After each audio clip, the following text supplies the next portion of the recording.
want to know how you feel with JB. Like, what are you hoping to see from him not only this preseason but this season? Is it maybe it's a rotation? Maybe it's a certain player you're hoping that could untap their potential. I have a couple answers. Okay. One being how specifically he values spacing. And spacing to people always, I think everyone just thinks of perimeter shooting, which obviously plays a massive factor when it comes to spacing, but it's not the only type of spacing. Spacing is where you are on the court. Spacing is how you use certain players to maximize their offensive skill set. Looking even at like someone like an Asar Thompson, not putting him in the corner and maybe having him play the dunker spot, like things like that, where he can be kind of this free flowing engine of secondary creation where, you use his offensive rebounding to your advantage, things like that. I think are really interesting. So I'm really interested to see how he values spacing, what he uses a guy like Malik Beasley in. I think with the last, even Monty and Casey, like a lot of times it felt like there was one guy who could shoot at a time. And that was the reason why the too big thing didn't work. Now, if you rolled up a lineup where it was Cade, you could even use this year's roster, like Cade, Beasley, Fontecchio, Stewart, Duran. You can't tell me that can't work. I feel like it could. Now, that's not me saying I think that's what the lineup should ever be. I don't think power forward is Isaiah Stewart's best position. I really hope people don't take it that way. I'm just saying I don't think it was as big of a flaw as it's made out to be. I think it just kind of ended up being the what's the word I'm looking for here? Whatever. It got a lot of the blame when it didn't need to. But I think spacing is really like a big thing. You have the most shooters that the Pistons have had in recent memory on this team. How are you going to use them? And you also have guys who are not really shooters, like an Asar Thompson, a Jalen Duran, even a Ron Holland to a less extent. Like those are all guys that you have to kind of scheme with that, like, okay, how are we going to use them so they're not a liability? So I think those are definitely things I'm looking for. And I think the biggest thing I'm looking for from JB, and this has nothing to do with even like just the on the court product. I want to see some passion.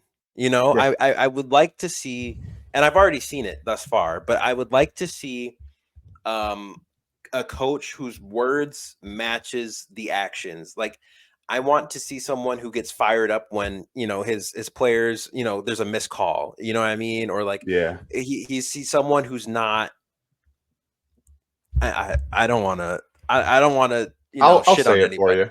I'll say Yeah. it for you.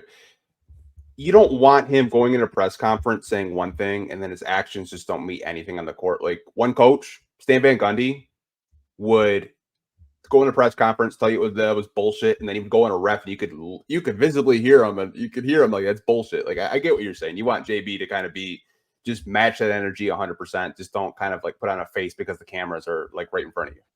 Absolutely. And I want to see JB be the type of guy. I want to see JB be a player's coach. I really want to see that happen where I feel like this team hasn't had much, obviously on the court identity, but even it seems like off the court identity. Like it doesn't seem like it's been a type of team where you could look at like an OKC, the last few years where like they all have bonded together. Like they're the most online team I think I've ever seen, but they all get along great and they're all rooting for each other always.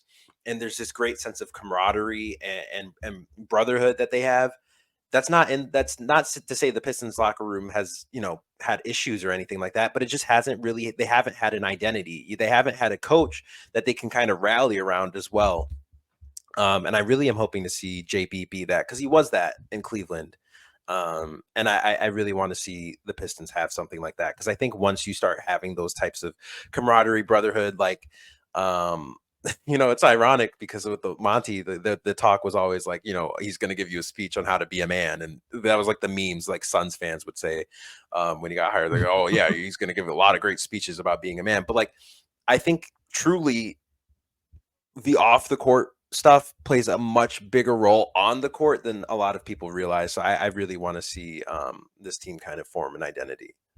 Yeah, I think forming an identity is so crucial because anytime we've had coaches over the coaching, doing the press conferences when they first get hired. Like they always try to, pay, homage to the going to work Pistons, the bad boys. But like we're in 2024. You can't tackle people. You can't hand check. Like you're going to have to find new creative ways and create a brand new culture. You can still be defensive minded, but you have to find new creative ways of, building that culture. And to your point, you said earlier, like there hasn't really been a culture with the Detroit Pistons. And it seems like 10 years. Yeah. And that's really pushing it because 10 years ago, that was 2016? Or no, sorry, 2014, like the 2014-15 season. And then the playoff appearance closest to that was the 2016 season. Yeah. And I don't even know if we could really say that was like a culture or identity. It was maybe like the beginning of something, but then it ended up really not going anywhere. And, Stan was out the door a couple years later. Honestly, we're getting close to 20 years. Yeah. Without the Pistons really having some serious identity that isn't just talk, like it's like identity doesn't mean like it's something we just keep saying. Identity is something you can see and recognize regardless of, even if you are a Pistons fan or a person that watches the Pistons a lot. An identity is something that you can tune in once and know, okay, this is like what they are about. And I think we're going on 20 years since that. Yeah.